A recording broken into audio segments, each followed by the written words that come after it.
Welcome to the Moonstem cast. Salutations. It's just me again. Sorry, Brian's not here. Brian will be back this week. We're going to schedule sometime at some point later this week. So Thursday, Friday, at some point to record again, bring him back in, kind of talk and see how he's doing. It's been a second. It's been me for the past 2-3 weeks. But I think that's a good thing. But I also like hearing myself talk. And I also don't listen to these back. So sorry if they suck. I just have no clue. Just a kind of disclaimer about this episode. I was debating whether to record this episode before Monday or before on like Sunday or after the U.S. men's national team played. And I knew I made the right decision. I knew this team. I know how this game works. I've been here before. We've all been, or, the people who have been long suffering U.S. fans have been here before. And I kind of just guessed where this was going. I didn't have any, notions of grandeur to say, oh, we're going to win this thing. After Paraguay, I thought we were going to win this thing. And then Australia, I was like, oh, it's just it's business as usual. We just play worse teams. I know we were like wink, won a knockout game, but it's the round. I don't know. It feels like a play-in game. Round of 32 doesn't feel real. But just to kind of give you an idea where this is the debate kid in me coming out, kind of idea where this is going this episode. Starting, the first segment is going to be the soccer segment where I just talk about soccer World Cup. Probably going to be 15 to 20 minutes. Sorry, I have a lot to say. And the words of Imagine Dragons, which I don't listen to, but they had this song. Can nobody hear me? I have a lot that's on my mind. I have a lot that's on my mind about soccer and where we're going with soccer in this nation. Matón is back. Dude rocks. Awesome guy. I love to talk to him. He's talked, I think, for like 40 minutes. I need to edit that still, but yeah, we talked for a while, and he's an awesome dude.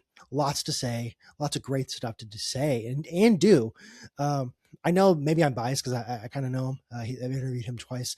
He's poised for a monster run. He's going places, and that's not just me as Jorden, as the guy who interviews him, saying this. This is Jorden, like the fan of wrestling who's been around the block for a second and seen this. Dude's poised to just break out. He rocks. I'm really excited to have him back on. Hopefully we will have him on again at some point. I have no doubts about it, but dude rocks. Happy to interview him. I'm happy to talk to him. So he's doing great stuff. That is for like 15 to 20 minutes from now. And then after that, I have like thoughts on some things, some basketball, some Taylor Swift wedding stuff, which you're like, what the fuck? And you'll see where I'm going with this. It's not a usual. It's not like I have thoughts on the wedding, but like in a different way. Okay, let's start with the bad, let's start with the bad, which is the U.S. men's national team. I say long suffering. I watched in 2006, 2010, but I got into soccer at 2013. So 2014 was like my first World Cup where I was invested, understood what I was watching outside of the usual, oh, this is soccer. I'm going to watch some soccer right now. I actually knew what I was looking at. I knew the players. I knew going to this game, this was not going to work. The problem with the U.S. men's national team this cycle is that, yes, the offense is like good. I'm going to say wink, good. We're good when we're good. When the U.S. men's national team is off, they're off, just like this Belgium game. The defense was never going to make it. I saw people like, and this not to make the joke, but it is a joke. Reamy and Tim Ream, Serginho Dest was in there. Really, everyone on the defense was kind of dumped. Everyone who hangs out a lot behind midfield was on that, and I agree, but I don't know what we expected. This was a concern going in the entire time that the back half of the team just isn't as good as the front half. Now, I actually don't think the front half's that good. I think Paraguay was more of a fluke than it was a rule. I have seen this team struggle in the past cycle. Even since Potter arrived, they've struggled to play complete games. And Paraguay was the first complete game I saw from this team. And Paraguay was also the only complete game I saw from this team. Turkey doesn't count. You play your B team. You're just trying to rest your guys. I have no qualms with that. No one on that team am I upset with who lost that game. I don't care. Anyone making fun of that game does not know ball. Just in general, just general ball, not soccer, just general ball. The biggest problem with the U.S. men's national team, and this is going to continue, and this, I don't know, call this MLS propaganda kind of. The problem with the U.S. men's national team is a lot of the guys, especially on the offensive side, who go and play overseas are just not the guy. And they like the thing with a good squad, and this is like for every sport, you kind of need a guy on the team, like the guy. And it's easier in, let's say, like football, because usually you just have the quarterback. You can say the quarterback. You don't have to go in and say it's, like no one else. Like in baseball, you can play pitcher. You can have, it can be a lot of players, a lot of players on the field. In soccer, it can be anyone, but usually you need an offensive player who's the guy. And the problem with the U.S. men's national team is we're trying to make multiple guys, which is we have Balogun, which I have thoughts on. Balogun, we have Pulisic, and we have McKinney. Is like, and we have like Reyna, and we have I almost said Berhalter, but Berhalter kind of plays hard out, so I'm going to give him a little bit of a pass, even though my qualms with his father as a soccer coach are extensive. My qualms with him in the Belgium game were very limited.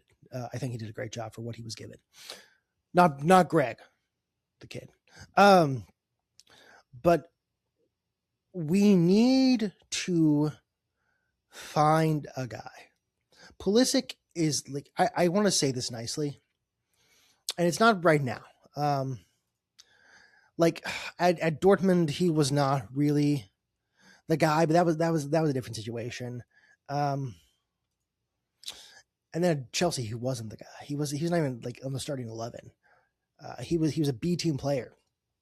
And Milan, he's doing better, but he's not the guy. He has these flashes of brilliance. He's not the guy. And like Balogun is not the guy. And then McKinney's not the guy. And so there's no one on this team who you can look at and say, this is a player I will trust with my life on this team. Who he wants the ball when no one else does. Like, look at look at Messi. Argentina, Egypt was on today. Look at like Messi or Mohamed Salah. Those are two guys who want the ball when it matters. They're going to get the ball and they're going to make magic happen. And really just the entire Argentina team and really some Egypt team. I'll give the Egypt team too. But there's no one that for the U.S. men's national team. And there just hasn't been since Donovan. It was supposed to be Pulisic, and it's just never going to be Pulisic. He's not mentally the guy. He's also not game-wise the guy. He has flashes of brilliance at Milan. He has had multiple flashes of brilliances on the U.S. men's national team, but he has never at any point and through a solid stretch gone, this is the guy. And I think it was Alexi Lawless and who else? Taylor Twellman back during Trinidad and Tobago who made the point, these are pretty boys. And there has been nothing since that. So in 8 years that had dissuaded me from that argument. And yes, they came in here and they looked great against Paraguay. That's a game you can go back and watch the highlights of as a U.S. men's national team fan and say, this was good. There is nothing else that has happened. And they try potch ball. But the problem with potch ball is you need like a Dele Alli. You need a Harry Kane. You need someone in there who's going to step up and be the guy. And there's just no one on this team. Like Balogun isn't going to be that guy. McKinney isn't going to be that guy. I know I focus a lot on the offensive side, but like it is the offensive side. You need that player who's going to take it to the next level. And as much as we want to like give Pulisic the benefit of the doubt, I'll say the Pulisic experiment died years ago. He's just never going to be the player we need him to be. From a U.S. men's national team perspective, he's just never going to be he's not a good enough player in Europe to be like a star player like we thought he was going to be. He was crowned. I mean, we talk about like Neymar's like the prince who never became king. Christian Pulisic was like a jester. He's still a jester. And he was in like a Nelk Boys video at one point, and it was just what's he doing? And so the problem the U.S. men's national team will face for a long time until we get this righted is we need some player on this team like a Donovan. We need like a Clint Dempsey. We need a Josie Altidore even, who's going to step up and control that field and scare defenses.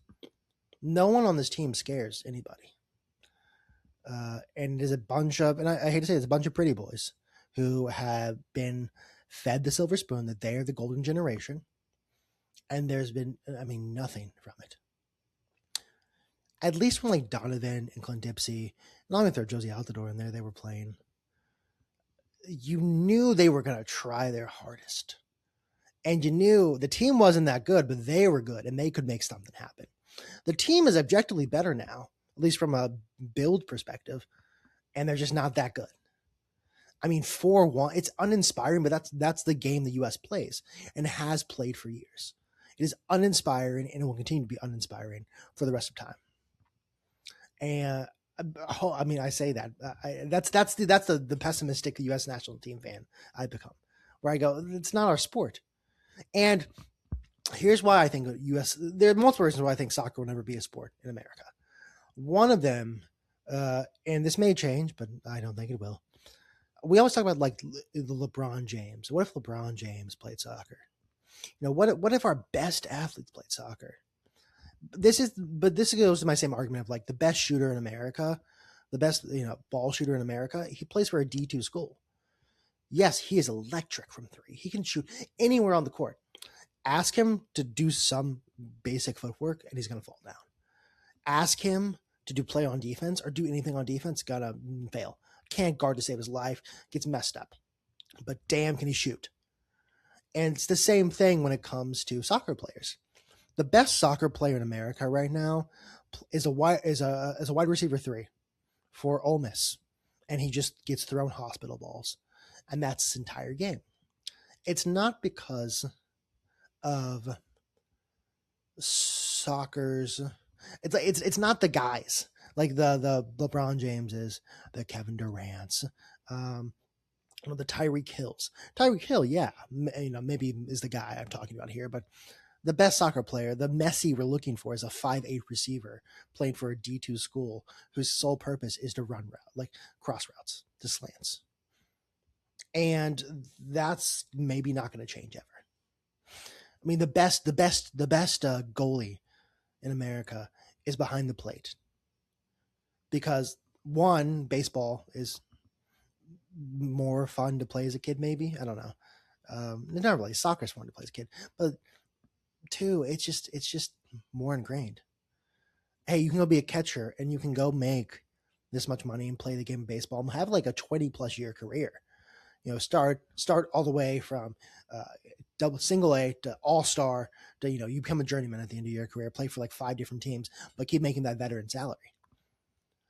And you get to play the game you love. Or you can play soccer and then you play in the MLS, which, no one really cares anyway, unless you're in Seattle. And then get shipped over to Europe, realize you're not as good as you think you are, and then come back to the U.S. national team and not be able to do anything because you're just not that good. And you're not the guy. I also think soccer's never going to become big in America because Europeans complain so much about everything. The game is built on complaining, and it's just never going to fly in America. And we are very complaining. We are a sue happy complaining people.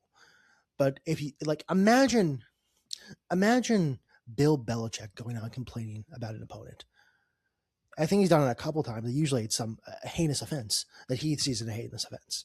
The European teams come over here and they complain about the weather, and they complain about fields, and then they complain about, we have to go play at Azteca. And there's a very clear team I'm going at for this, but it's all European teams. Or it's like this, or the hotel accommodations. Was it fucking Algeria? Were they saying like a La Quinta in Lawrence, Rock Chalk, Algeria? It is like the Balogun thing. I will get to that in a second, the Balogun thing, because I actually think it's incredibly ridiculous, the conversation we've had to have around this in Belgium. But you just look at this and you're like, oh my God, shut up. Stop complaining. Like, here is my equivalent. The Miami Dolphins, every year, they have a L on their record no matter what. Now, this year, maybe like lots of L's. It's going to be a lot of L's. But every year, they go play in either Buffalo, Foxborough, or New York, or /New Jersey. and they're going to get killed because it's cold or it's snowing. The Buffalo Bills have had to call unpaid volunteers in, or like $15 volunteers in, to shovel the stadium because there is so much snow. And I don't think I've ever heard a Miami Dolphins player or coach complain about that. Is it somewhat patently unfair that you in Miami have to go play in the winter in November or December every year, and it counts towards your record if you're fighting for playoffs, which they won't this year, but if you're fighting for playoffs? Yes, it seems like it sucks a little bit. It is part of the game. This is also goes back to my USMNT national team argument that I think all these guys are very pampered, because I am fully under the impression, like, if you play in North America or South America, you are hardened against everything. It is like I was UH, my team, my alum. I'm an alumnus of it. University of Houston. Played in the AAC for a second, and it did feel like CONCACAF in some ways, where the courts were standard, but sometimes the refs were atrocious. You're going to play in Philly at Temple on a Friday night at 2:00, and it's going to be on CBS Plus. No one's going to watch it. There'll be 3 fans there, but they're going to try to kill you. I just don't get this European, like, it is, maybe it's just a European mindset. They just complain about everything. It's nonstop, and that's the problem with the Balogun argument. I would understand, and actually, let's do this real quickly. It was a red card, 100% a red card. I don't like that it was a red card. I don't like that intent does not matter in that situation. I think you have to have a mens rea in some sense. You have to have some sort of mens rea in the situation. You have to have a mindset or the intent to actually do it. But it doesn't really matter. Like, again, yes, the review was incorrect. The ref did not have to, or could not use slow-mo to figure out if there's something that happened. I also think using VAR to review a foul if there's no card given is, like, inherently a little sketchy, because what's the video review ref going to do? He, like, has to call something if they're reviewing a foul, even if nothing was called. So it's just a little sketchy in the first place. But Balogun red card, it was a red card. They made the right decision suspending it. Was it funny to see that the United States president got involved in this situation? Incredibly. Here's my take on this. Did Donald Trump get involved in the red card situation? Yes. Was it appropriate? Maybe, maybe not. Did he go too far? Was it too much set down Infantino? Maybe, maybe not. I don't know. Well, they made the right decision at the end of the day, because they should have been a suspended sentence, because it was, 1, incorrect, really reviewed, even though it was a red card, and 2, they gave it to, like, Ronaldo. So just give it to Balogun. But I would like to point out to everyone complaining, I think we get a mulligan on this one. We get at least 1 or 2 mulligans. The reason Sepp Blatter is no longer FIFA president, and I don't know how old he is. I don't even know if he's alive, but I digress. The reason he's no longer FIFA president or involved in FIFA leadership is because the United States took down FIFA leadership. We did it for you. You hate FIFA. Everyone hates FIFA. It's corrupt. Like, think of the most corrupt governmental official you can think of, and FIFA is 10 times that every time. I think, like, even when Donald Trump was drawing balls for the draw. He's like, I think I know which one this is. They've done warm balls before, or cold balls before, not outside the realm of possibility. But we get a mulligan because we took them down. We get, like, this. Give us this. We get this for free. Okay, no longer Sepp Blatter. It's still, yes, is it still corrupt? Yes, that's why we're going to Saudi Arabia in 2034. Is it as corrupt as it has been? Maybe not. You're welcome. We took out a guy with a lot of cats in New York. So give us this red card. Even if you don't agree with it, just give us this. This is where I get to Belgium. Shut up. I would understand, and this goes back to my complaining point, that Europeans complain way too much about soccer. That's why it's never going to catch on, because all the Europeans they complain too much. Belgium. I would understand your contention if we were talking about, like, Messi or Ronaldo or Mbappe or Lamine Yamal. Just go down, like, maybe the best player on each team. I'd understand that, to, like, round of 16 teams. I'd understand that. I get it. I'd still think you're wrong, but I would at least get it. It was fucking Balogun. Yes, had he scored a few goals in the World Cup? Yes. Had he looked great And against Australia, no. Did he look great against you? No, not either. He actually may have helped you to have him on the field because he was so bad, and so was everyone else on the team. But I don't like. It was a dumb fight because again, I had made the point before. Imagine any football coach, any baseball coach, any basketball coach in existence, who there's a player suspended who gets unsuspended, which has happened before. Imagine if they go out there and go, "We hate this. This sucks. We don't like this very much, dude." Imagine Dan Campbell going out there and doing that. We'd kill him. He'd be fired on the spot. What you say is, "I'm just glad we get to play the tougher competition," and you guys technically played the tougher competition. You killed it because again, it's Balogun. It's not like some guy's going to change the game. Is he good? Yes. Is he even the guy in Monaco? I would argue no. Is he gonna light the world on fire in a game against Belgium? No. Like my joke was, you guys are 4 years too late in your run, but you're really not. You're going to make it to the round of 16 or the quarterfinals? Or sorry, not the quarterfinals. Make it past Spain? Probably not. But what was the point of all that? Why are you complaining? It was Balogun. It was Balogun. We're having this fight over Balogun. And I am a long suffering U.S. men's national team. I like Balogun. I'm happy he chose the U.S. At the same time, what are we doing here? It made you look like little bitches. I will say that. And this is from an American sports perspective. Again, if any of our coaches did that, we would fire them on the spot.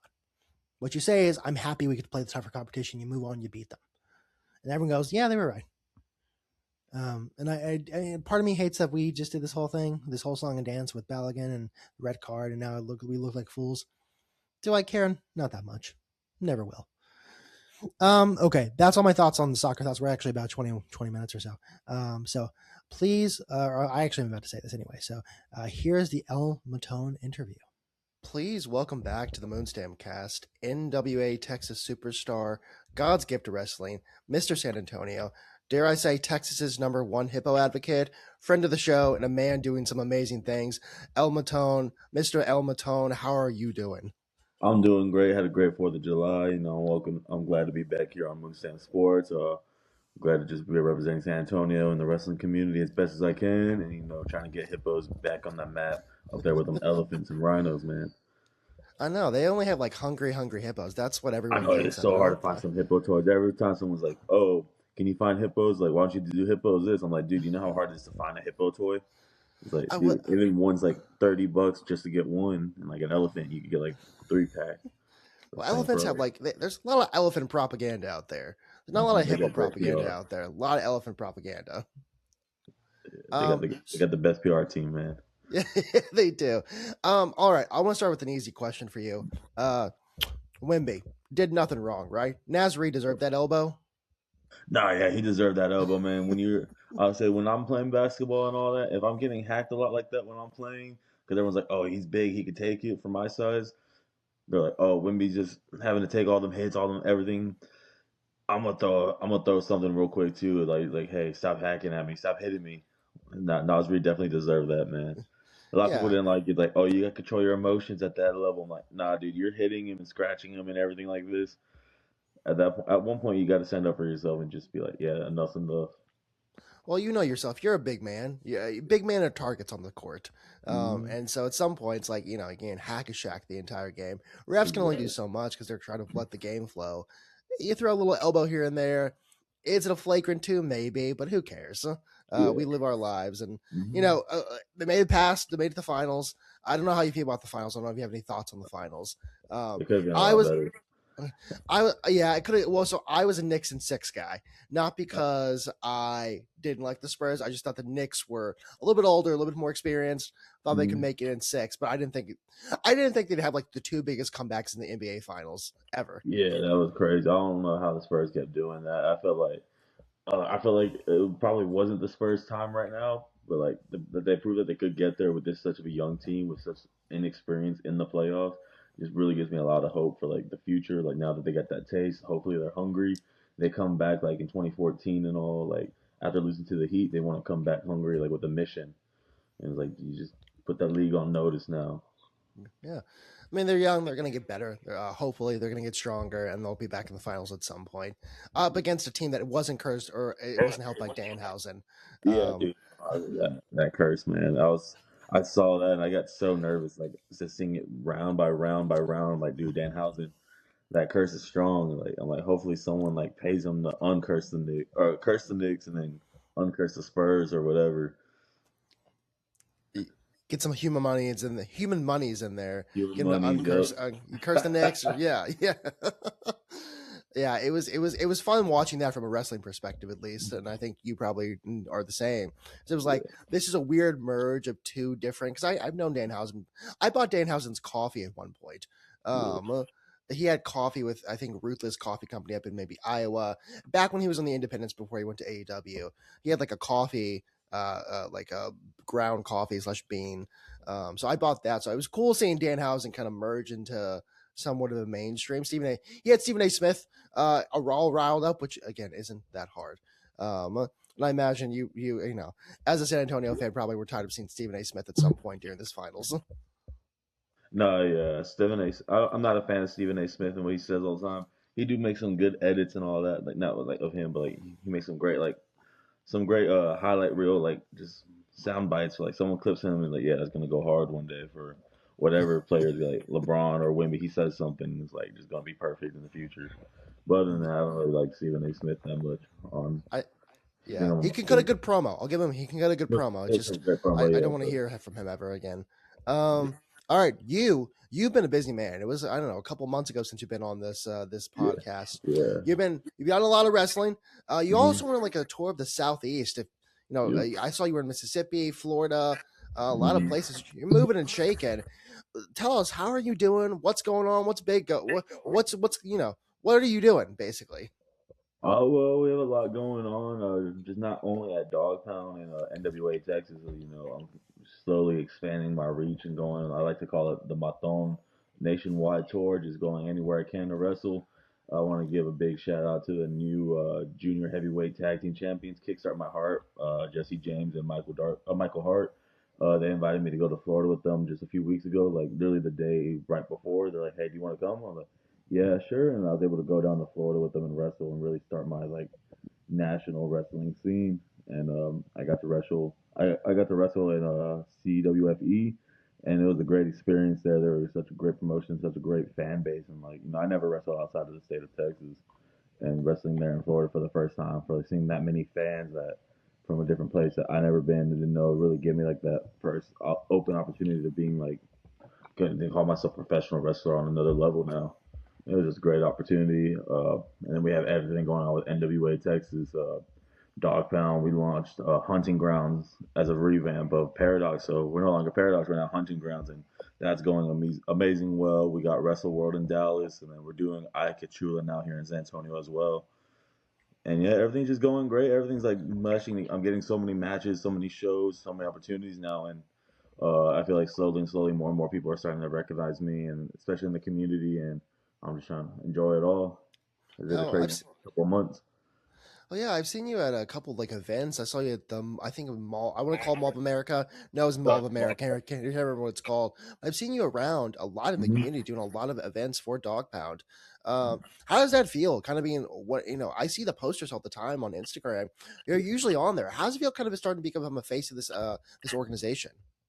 It feels very surreal. So I know I put in the work and done everything I needed to do to get to this point. It's just still like being very young and very new into my career, just being able to say, "Hell, I'm on a flyer. I'm someone that people pay to come see consistently and often, and like becoming a fan favorite. It's just very like I'm very blessed and very thankful to like my family, God, and all my fans that do support me and just keep continuously showing out for me and like coming out. Like people are buying my Maton shirts, wearing them actually like in public, wearing them to the events, and like they're excited to see me. I'm like, oh my god, like fuck, when I was playing football, I had my fans, yeah, whatever, but like it's not the same thing. It's just completely different because they're the for the whole team now. Like, oh, you're here to see me. Like, I'm the reason why little Jimmy comes to this wrestling show every Sunday, and like I'm the reason why Susan or Bob or whoever wants to come to wrestling, why they want to become a wrestler now.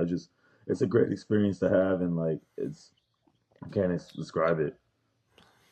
This is a question I was going to ask later, but I'll ask you it now because you kind of hit on it. One thing a lot of wrestlers talk about, and I kind of actually stumbled upon a John Cena, Pete Davidson interview the other day about Make a Wish. But one of the things a lot of wrestlers talk about is like how this is like kabuki theater. Someone it's a wrestling violence theater. It's a lot of fun, but you also inspire all these people. You're also changing lives in some sense. How does it feel whenever you can, at the end of a match, go around and see these little kids, see these people that have a smile on their face, they're excited, they got to come, they paid to come watch you. How does it feel as like an artist to feel those emotions after the match, or even outside of the match? That's a good one. Like inside the match, I'm kind of just it's kind of like a lot of how it was in football. Like during a match, I'm locked in on what I got to do. I got a mission. I'm trying to win. So like I'm feeding off of the crowd, but I'm not listening to the crowd per se during a match. I'm feeding off of it. I'm like listening to what they're saying, but I'm not comprehending just yet. And then after the match, before the match, when I get to like interact with the crowd and like get to really meet the people again, like their support like lets me know like, oh, I'm doing good. Like they're like, oh, that was awesome, you're my favorite. Someone told me like, oh, you're the goat, Matón. I was like, oh, dude, thank you, I really appreciate that one. That one made my day. I was like, oh, dude, that's so cool. And then other one's like, oh, you're my favorite wrestler. I'm like, oh, that just hits something like in like so deep in your heart, and like it makes you think like, oh my god, this is what I want to do. This is what I should be doing, because like I'm clearly touching and inspiring people like on a level I didn't even understand before. That was like, oh, I'm just gonna go wrestle in a ring. I'm just gonna go roll around and do my thing. And now I'm seeing people. We're doing signs now at hunting grounds as well. So like fans could make a sign there at the show or bring their own. I'm seeing people with Matón signs. Like I think I signed like 3 signs at the last show because the people were enjoying the signs. I'm like, oh, y'all are really enjoying this. You're like, my autograph is something you want now, and it's just a surreal experience. Again, I can't keep saying. I know I'm saying that a lot, but I just can't stop it. Like emphasizing how like how blessed I am to be in where I am right now in the short couple of months since it started. Say it's surreal, because it is surreal. It is surreal. You've come up. I mean, you haven't been wrestling for too long, and look at where you are now. Question on autographs: have you practiced your autograph a lot? I'm working on an El Maton one that's more specific to him, because when I was younger, I used to have them dive with the kid books, where like the do-it-yourself book, and like it had a whole like 2 pages like practice your autograph. So I'd spent like maybe like a year total over and over in those 2 pages, just writing my autograph, writing my autograph, writing my autograph, writing it over it again, over and over again. So I perfected Anthony's signature. Like I got like a nice little star A that transforms into the H for my initials, but like it has that star and the A because I'm a star. And now as on my phone, I'm like, man, it works kind of, but people are like, what's AH stand for? And on my phone, because there's only one A, there's no H. So I'm like, you're right. So I got to work on something for on my phone, or maybe I just keep it that way. Because right now they're like, oh, can you give me on my phone? I'm like, yes. I just write on my phone. Like, oh, what's your signature? I was like, oh. So it's a work in progress. So I'm trying to figure something out for on my phone. Sometimes I draw the AH and add a little hippo head, but other than that, it's I practiced it for years, just not use that name. So, okay, question. I don't want to like break kayfabe or do any of that, but you've actually mentioned something I'm interested in because you said Anthony and then El Matón as two different entities. Yeah. How do you view these two different entities in your mind, and how does Anthony create El Matón more and more each day? I like to think Anthony's slightly more humble. Now my family might disagree a little bit because they know Anthony's a little cocky, but that's just from football. But mostly it's just I create the two separate entities just for like my own like internal mental peace, just because I know I saw like how Hogan would keep him and himself separated. I know a lot of like Danhausen keeps Danhausen and his personal separated, and that's kind of what I do. Is like Almaton's gonna do this, this, but at the end of the day, Anthony's gonna go home and all that. Like Anthony's not the one in the ring; it's El Maton. And the more and more I kind of like felt that every time I go to like, it doesn't matter how bad my body's hurting, if I'm sick, whatever, or like I just don't feel like it. Once I get in that ring, El Maton's on Anthony. Whatever Anthony's feeling, just doesn't feel it anymore. And like, I think it's probably just placebo. It might be real, whatever. Some other forces, whatever. But when I'm in that ring, I feel nothing what Anthony was feeling before. It's all strictly El Maton to about like 100% most days, maybe 95% some days when the pain's really bad. And but Amaton's still just taking over, and I mean, it's just keeping that separation because like people always like, oh, you got to go do this, this, this. I'm like, why? They're like, because you're on my phone. Like, on my phone's not here right now. Do you see a hippo? Do you see gold? It's Anthony right now. I'm enjoying this little time off. They're like, wrestlers don't get time off. I'm like, they do sometimes. You gotta let me have like a little time off now because once I really make it, y'all gonna be wishing Anthony was back. Mhm. So Yeah. it's just keeping a little break. Well, good. You kind of lead to a good segue there. Wrestling is a 365-day a year sport. Mhm. You're not, you maybe not wrestling every day, but you can if you want. I don't know if your body can Yeah. take that. I think anybody's No. body can take that. Um, but so transitioning from football to wrestling, how are you physically and actively different to make sure your body can keep up with this demand? I think in football, I was just trying to be as like big and bulky as possible, just because like I had to be in the way on the line, and like I had to make sure I had fast feet. Yeah, but like at the end of the day, if like I could just get my hands on you for that block, you weren't getting away, and I did really good at that part. Like I was told by multiple colleges during my scouting process that like, oh, you got like elite level hands. You're a little undersized, which is still always wild to me, but your hands are like, boom, your hands are so fast, and like when you lock on, people are not getting off of you. Doesn't matter really what they do.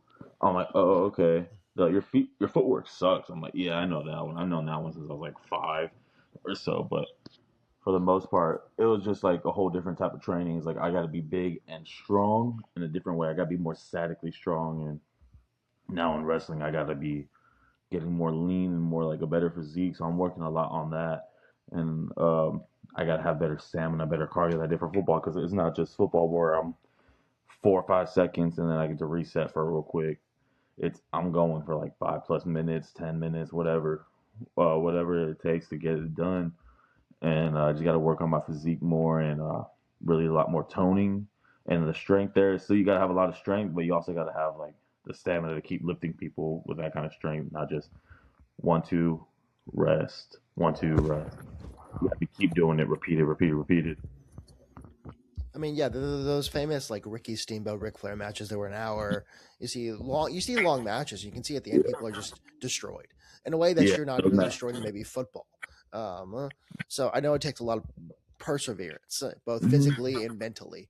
Um, and so maybe that actually is a good question. So I have questions written, but I'm just kind of going off the cuff There here. you go. Uh, um, Mentally, how do you prepare to perform a match? And this is maybe more just physically speaking, not even mentally speaking, or maybe mentally as well, or did have this like kind of 5, 10, 15 minute cardiovascular exercise to where you're like, I can't stop because if I stop, that ruins the match. And Mhm. the show must go on. How do you kind of prepare yourself physically and mentally for that?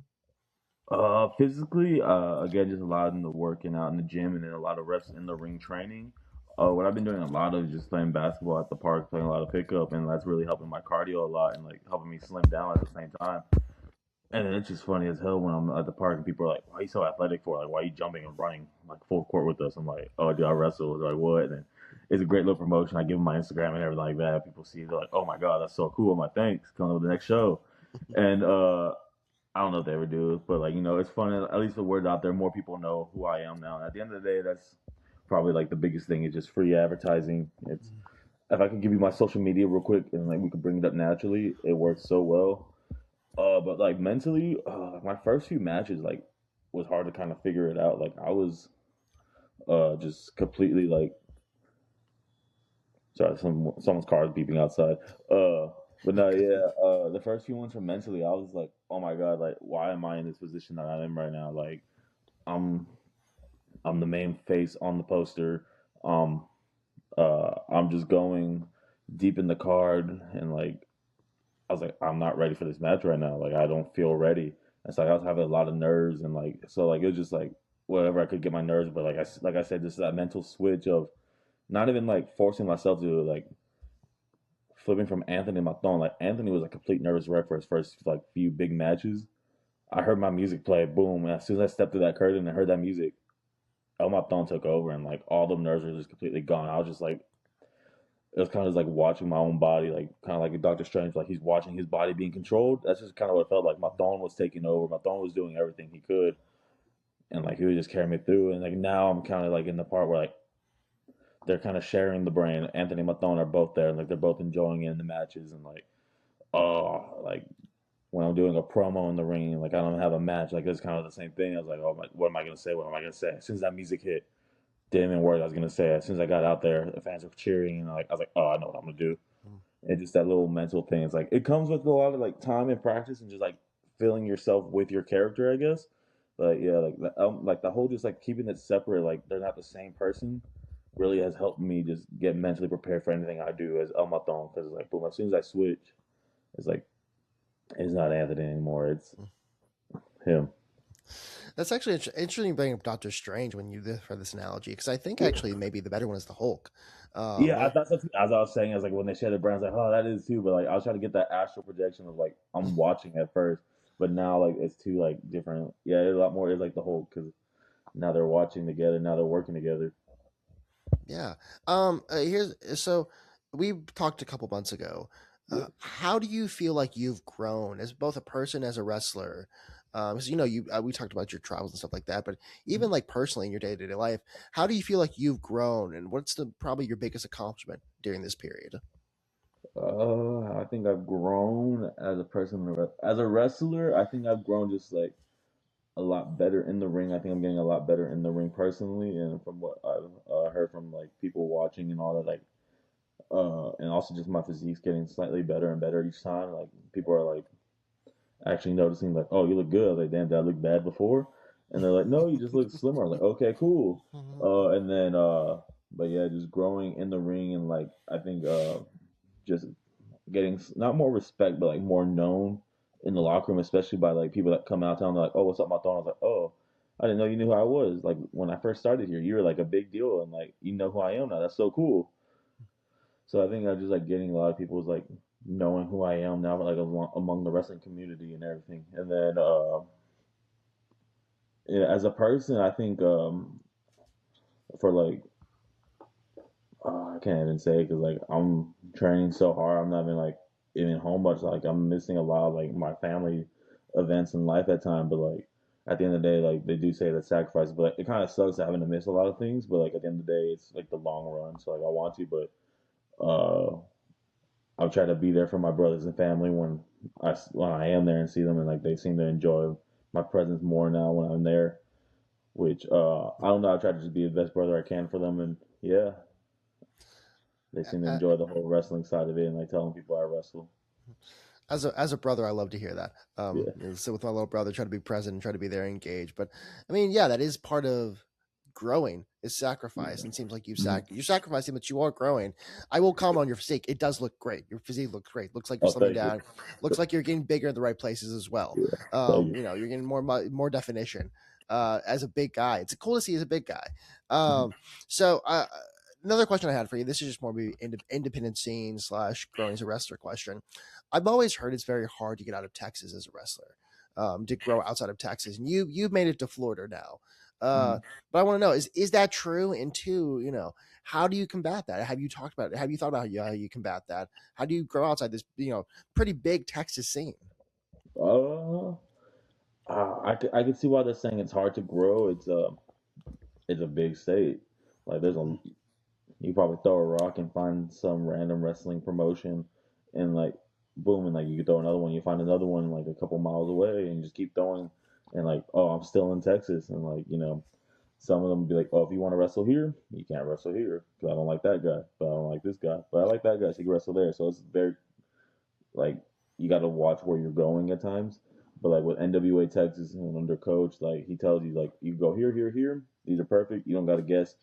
But outside of Texas, you go wherever you want. And like we have so many connections. Like with Michael Hart, he had that connection in Florida already previously that helped me get out of Florida. So just knowing who you know as well and who comes down to your promotion. So we have like people with Arkansas, Oklahoma, everywhere and all that. And like I'm just really grateful to be with Dog Pound and all that, like letting me get these opportunities because I know if I would have started anywhere else, I wouldn't have those same opportunities. I probably wouldn't even like be in the same like part where I am at Dog Pound. anywhere else, just because like they have their own system, and like a lot of people don't let you get in the ring as early as they do, and you got to do this before you can wrestle. Like they took a chance on the 6'4" giant athlete, and yeah, I think it's been working out so far on my end at least, and just really grateful with the connections I made and the friends I made along the way. Yeah. Speaking. Okay. So getting the ring early. Do you think getting the ring early on in your career helped you improve substantially? Do you think it was, how do you think getting the ring early really helped you become the wrestler you are right now, and will help you continue to grow? I think it helped me, really helped me like get that ego and that character involved in earlier, just like because I think did I tell the story about how I got God's gift before or no? I'm here last time I was here. You may have. I've drawn a blank, but yeah, tell Oh, it you're again. good. Why not? Huh? Yeah. So when I first started, I was doing all the drills and everything felt so easy. I thought I was a prodigy at this, and I was like, you know what? I must be God's gift to wrestling. And then they're like, oh, let's turn up your training more. And after that, it got a little hard and difficult. I was like, oh, all right, maybe I'm not God's gift at wrestling at this way, but I'm God's gift because I'm bigger and stronger than everyone else that I meet. So at least I got the gift of strength and size from God. So I'll keep that. So I just kept it there, and like it translates pretty well. Still, I think I'm still a lot bigger and stronger than everyone else I meet, and like it doesn't matter where I go, I'm usually the biggest person in that locker room right now. And most times I'm not. I'm the strongest one too. So like it works out, but yeah, so like it just started off all like, oh, this is really easy, and like it gave me a lot more respect because like I got to feel the ring instead of just like waiting on the outside and watching everyone else do it. I'm like, oh, it just looks like kind of what I see on TV. But like now I get to be in the ring, I get to feel everything. I'm like, oh, this hurts, that hurt, that one really hurt, and that one hurt. Like, whew, like when you run those ropes the first time, they hurt because they hit you Mm-hmm. back, knock your wind out. You're like, whew. Well, And like when I they're got there, when I signed up and I went to go talk to coach, I saw someone running the ropes like multiple times. My buddy Wolf, he's running whoop back and forth. I'm like, oh my god, that's impressive. And then I was like, I want to do that. They're like, yeah, go ahead, go in and try running the rope. You can run like this. They taught me how to run it, and they're like, just go. I was like, okay. I hit it once. I was like, oh, I ran across, hit it again. I was like, oh my god. I was like, oh, that's good enough for right now, man. Whew. Like, I do five. I was like, okay, let me do five. I guess did five. I'm like, oh, that wasn't too bad, but yeah, it was like getting that mental barrier of like everything in here is gonna be soft and easy. It just lets you know real quick, like when you get in there right away, this is hard, this is gonna hurt, this is real. speaking of pain, this is just a fun question I have. Yeah, I'm also like the Alabama Slam is probably the most painful move you can take. What is the yeah. most painful move you've taken? And two, is the apron really that much harder?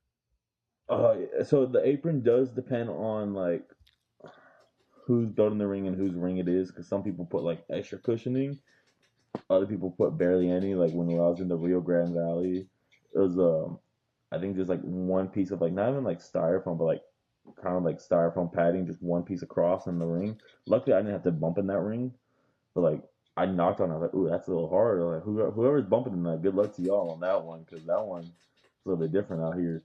Uh, and then like for a while, like in the past, like a couple months ago, we were doing like double padding at dog pounds. Like it was very nice for a bit, and then like we just didn't want to carry around the double padding when we were transferring anymore, so we were doing back to our single padding like normal. And like it was nice while it lasted. Uh, but yeah, it just kind of depends like how much padding, what padding they're using. If they're using like the good quality like foam over the wood, or they're just using straight like thin things over the wood, or like some people use just straight carpet. And like that apron around on that part's like the hardest part too, because like there's barely any padding, and it's like the hard part of the wood is just boom right there. Because like some places the padding doesn't reach all the way across the sides and the edges, so it's hitting it. So you're just hitting straight wood sometimes. And what was the second question of that one? What was the most painful move you've taken? Most painful move I've taken.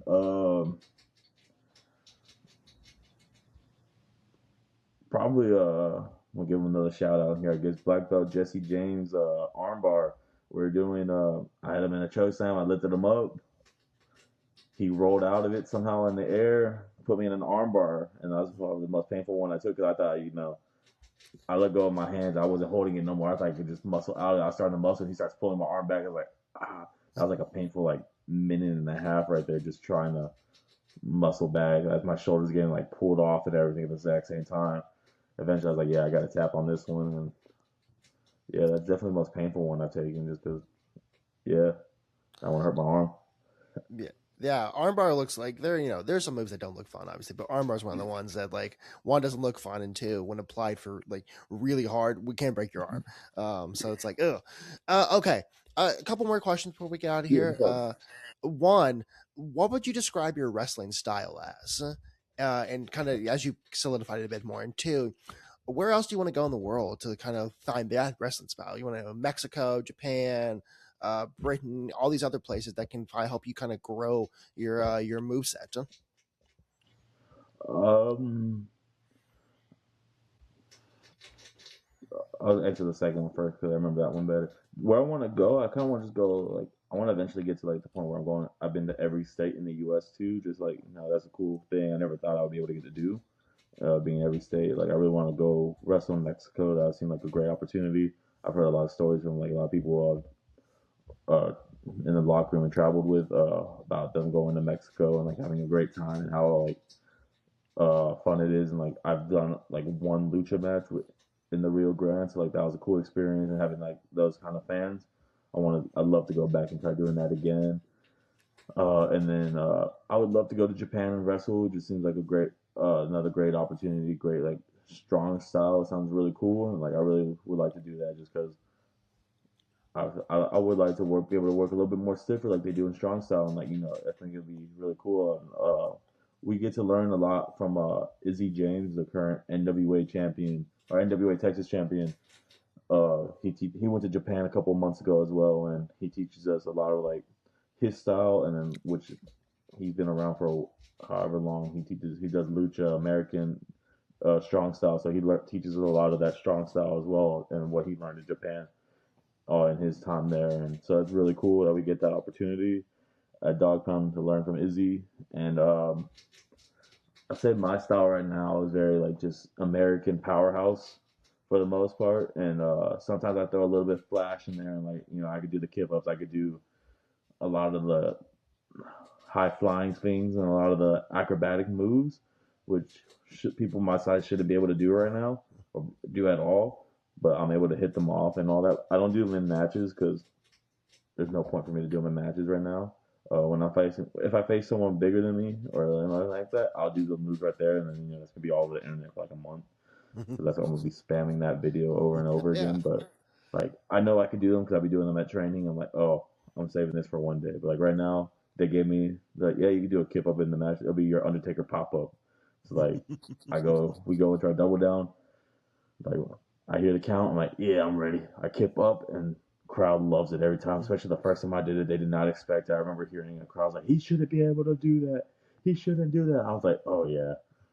Kipped up, hit that choke slam, went home. I was like, yeah, this is a great feeling, dude. I'm definitely keeping that kip up. And like, coach really loved. He's like, yeah, you're keeping that. That's your Undertaker moment. I'm like, cool. That's awesome. I'm waiting. I'm now waiting for the first video on Instagram of you doing an acrobatic move. I'm very All excited right. for it, whenever that may come.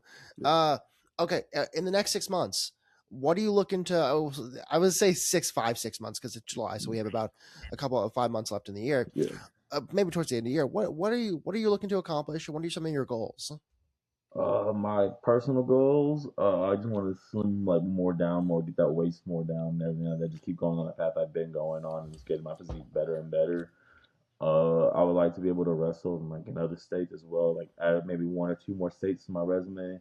During that one, maybe Mexico if I can figure that all out. A couple in the next few months. Definitely just more Texas cities, I think too. I would love to be able to say I'm a champion as well. I have no control over that other than just keep winning and keep doing what I do, and hopefully I get the opportunity sometime. But yeah, those are my goals and like personal, even more personal goals is more community outreach and more being more involved in the city as best as I could.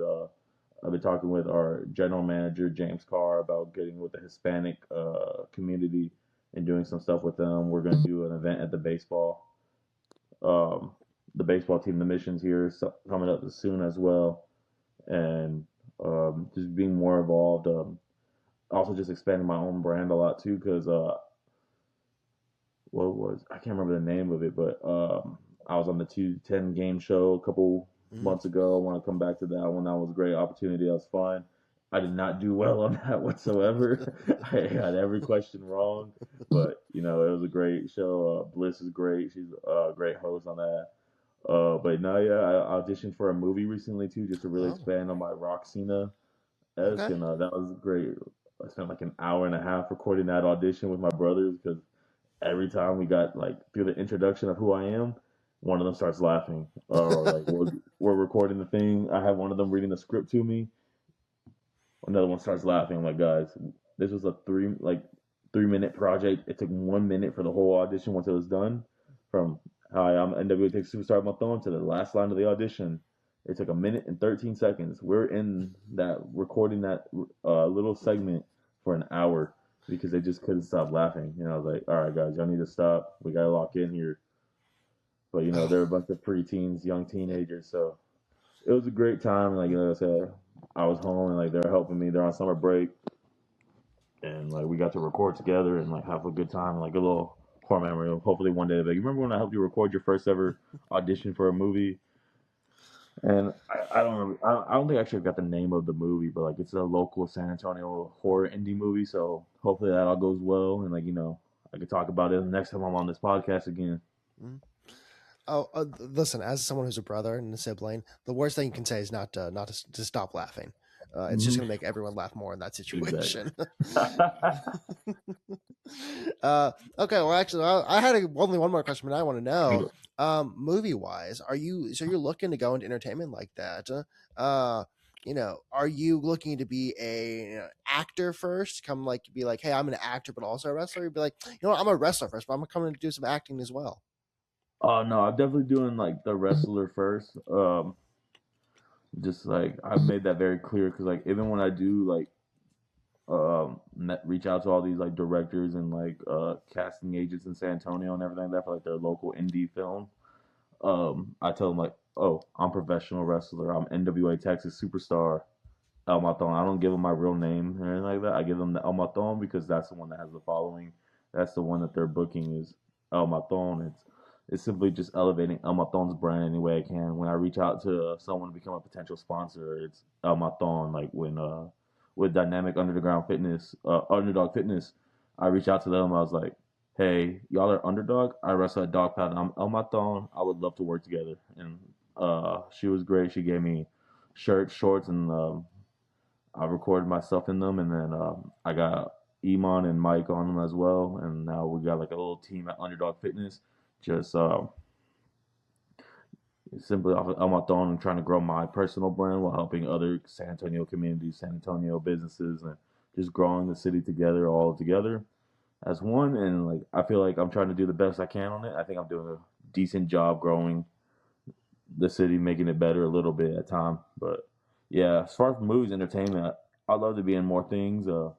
That's the main reason I started going to more podcasts too. Just like, hey, I want to grow on my thumb. I want to talk about this. I just want to talk about whatever. People will listen to it, I guess. People seem to enjoy it. But yeah, I want to go on some shows that are filming here. That's why I went on that game show. But now, yeah, I'm trying to get into that entertainment business too as a site, as a backup. As like, I can wrestle.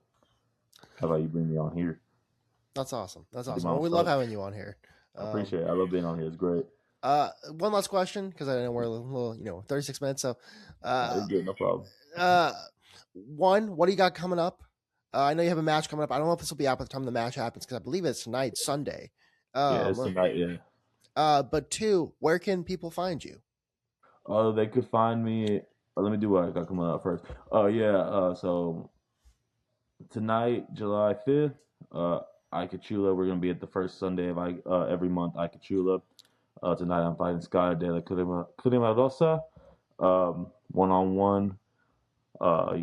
He thinks he's big and bad, but I'm gonna show him who the savior of the heavyweights is. And yeah, a couple of weeks, I'm gonna be fighting Chris again back at CWFE. That one was just announced this morning, actually, right before I got on the podcast. They just like sent me a message like, "Boom, cards up, boom, you're gonna be wrestling here again in Florida." I'm like, "Oh, cool." Like That's you're fighting awesome. Chris again. I'm like, okay, cool. This one's personal, man. He got the better of me the last time. But I made him work for it at least. So now we're gonna see what happens this time. I'm gonna get the better of him. I like to think I elevate wherever I go. That's the whole savior of the heavyweight division is win, lose, or tie, whatever happens, I'm elevating your game at least the other day. So you can go and elevate your heavyweight division. You could elevate, and the whole heavyweight division is getting elevated so that they can come back to me and we can make each other look good again because I elevated that guy through the reach. And then at the end of the month, Sunday, we're back at Biggs off of UTSA Boulevard. I don't remember the exact date top of my head, but it's the last Sunday of the month. Hunting grounds, we're back. Matón will be live in action there again. Still not sure who I'm fighting, but we'll be there. And you can find me Instagram at L_Matón_official, TikTok at Matón Wrestling. And yeah, just follow the Instas. Watch Moonstand Sports Podcast, wherever you can watch it. Spotify, YouTube, Instagram, TikTok, wherever you get your clips on, wherever you watch your podcast. Moonstand Sports. I love that. I love that. I appreciate that shout out. No And yeah, we are literally everywhere. Yeah. El Matón, thank you so much for coming on. You're always awesome. We love Incredible. watching you. We love seeing how you're doing. Cool, you're going back to Florida. You're our interstate wrestler now. So really excited to see what's coming from you down the pipe. So thanks again. And we will see you in the future. Appreciate it. Thank you for having me. Thank you, El Matón, for coming on. That was awesome. That rocked. Happy he rocks, right? He rocks. So a couple more points. One, everyone's talking about where LeBron is going, and I care somewhat. I think it would be funny if he went back to the Heat. I don't know why. I just think that's the funniest outcome. That may be the funniest outcome. Or if he goes to the Kings or the Pelicans, that may be the funniest outcome. But I'm not really sure what he's going to do with his career. I don't think it particularly matters. Not in a. I don't know if it matters. I know he wants to go. It's been talking about him going to the Warriors. I don't know if I care about that. Not from a. It just seems too late for everyone involved. Would this have been cool when KD left? Yes. When he went to in 2020, would this have been cool if LeBron went to the Warriors? Yes. Would he have been crucified for it? 100%. Would I think that would have been the right way to deal with it? Not really. Because again, after watching Steph and LeBron, Steph, and KD play together at the Olympics 2 years ago. Yeah, that fucking rocks. Would I have hated it? Yes. As a Western Conference team, I would have hated that. As a Rockets fan, I would have hated that. At the same time, it's beautiful to watch. So I don't really care where he ends up. I think they're funny outcomes. I think they're not funny outcomes. But he's older. It's kind of like with Brady, where I was like, just do what you want to do, brother. Live your happiest life. My question is, one, what happens to Bronny? I see the Warriors and the Cavaliers and everyone talking about getting Bronny. Is Bronny going to stay with the Lakers? Because I don't think that's going to work out. Has he gotten better? Yes. Has he gotten NBA better? I would say no. And this is not a hate to Bronny. I like Bronny. Bronny seems like a nice. I have said this 1,000 times. I think LeBron, his biggest win is to be the best basketball player of all time, clock it, and have and this is just seeming from the outside, very humble children who are very smart and driven and well respected. Yes, Bronny's in the NBA. What should he have been there? Maybe not, but at the same time, he's in the NBA. Bryce will probably be drafted to wherever LeBron is after this season. That's my prediction for the next year. Is I think Bryce is going to have a better season at Arizona this season. By a better season, I mean he'll do something.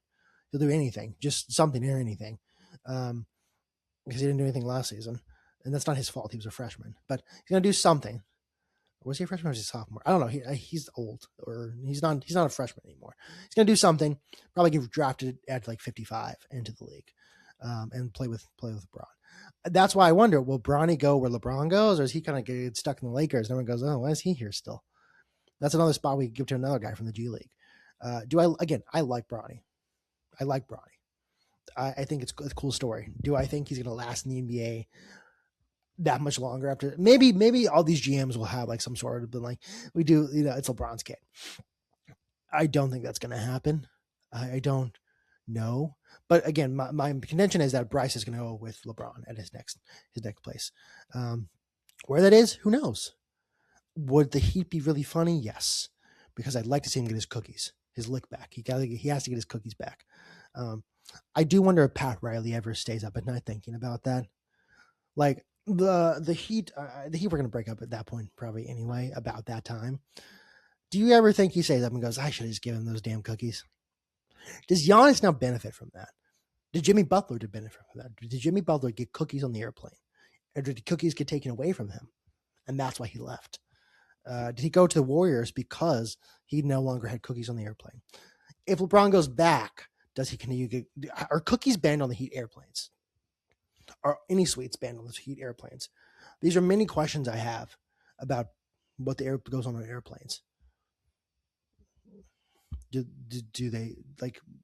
Apparently, these cookies were great. So I don't know. But my best to LeBron. I do think again he's the best basketball player of all time. He just give him whatever he wants. Let him play another year. He's not the LeBron he was. He's still LeBron, but he's not like 27-year-old LeBron. He's not Cavaliers 2 LeBron. Last point, and I probably had more points to make about sports, but a lot of it was soccer driven. Last point, Taylor Swift's wedding. And you're going to go, Jorden, why are you talking about this? And I will tell you, about to defend her a little bit, which maybe crazy for me to do. But I've seen people come after Taylor Swift for having so many people at her wedding, the 1,000 people. I've seen like a guest having to arrive at different times, like less famous people, 2:30, more famous people, 4:00. No phone, so you couldn't do anything. I actually don't agree with that critique at all. And here's my reasoning. And I think some people will hate this. Did the kings and queens of old not invite the feudal lords to their weddings? Were there no minor nobles at their weddings? Were there not dukes and duchesses at their weddings? Yes, the kings and queens of other nations would come. But the minor duchy, wherever that may be in their land, had to come as well. Do you think they got to sit next to the king at the buffet table? No. Do you think they arrived in a grand carriage? Probably not. But they were invited and they had to come because it was the king and the queen. Do I think Taylor Swift's the Queen of America? Not really. I think Alyssa Liu maybe still holds that place in our hearts. I don't know who has replaced her. Someone will at some point. I don't know if we have a Queen of America right now. Maybe someone on Love Island. I think maybe Jen. Oh, that's my pick. Or Anaya. I think those are the two front runners, only because Jen gets called a bagel. Back to my point. But I've seen that critique, and I'm like, what are we talking about here? One of the most famous people in America / most famous person in America, with her now husband, is having a big wedding, and they're not going to invite the minor nobles as well. Joe Buck was there. What's a polar bear doing in Arlington, Texas? What's the Iberian Peninsula doing in Arlington, Texas? I don't know, but he's there because you have to keep the minor nobles happy. To have them on your payroll, they must. Tree Payne understands to have the minor nobles on your payroll and be complimenting of you. To have Rolling Stone compliment you on albums that are subpar, you must invite the grand and the minor, the grand duchies, the big nobles, and that duke you kind of care about. I don't have any other thoughts on the wedding. It's a wedding. Take it or leave it. But I did think that was a dumb comparison. I probably had other things to talk about, but I spent 20 minutes talking about soccer because, I don't know, World Cup rocks. I don't know who I'm going for. I know Colombia and Switzerland just happened. It looks like Switzerland won. I was going to say Colombia maybe my dark horse, but they're not my dark horse. So, oopsie. That sucks for them.